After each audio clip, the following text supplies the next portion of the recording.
Estamos nesta canle adicada á cultura con este home, con José María Eguileta, que é académico de Da Real Academia Galega de Belas Artes.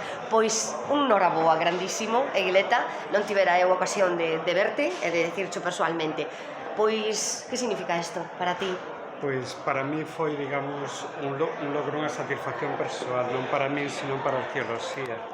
Non Pois como sí. algo persoal, senón para un labor que creo que levo desenvolvendo en Ourense, pois bastante, en Ourense e na provincia durante un tempo. Más que merecido, Aguileta, más que merecido e efectivamente un premio para todos, que destacarías do teu traballo?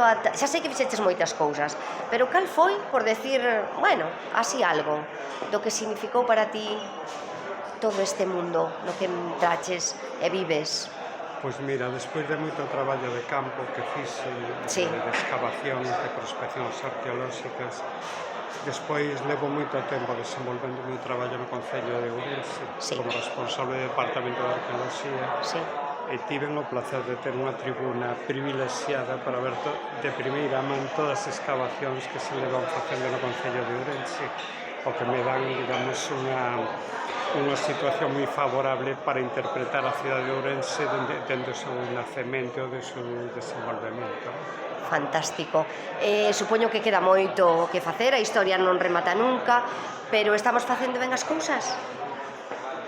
Vamos a ver, ahora quizás hai menos intervencións arqueolóxicas, quizá tamén pola crise que pasamos, por outros factores, pero bueno, confío que nun futuro se sigan facendo tantas intervencións como se teñen feito hasta ahora. Moi ben, pois confiemos, por tanto, e sexamos optimistas. Para ben de todos, verdade, José María? Pues moitísimas gracias. Grazas a ti por todo. Un placer. Un placer.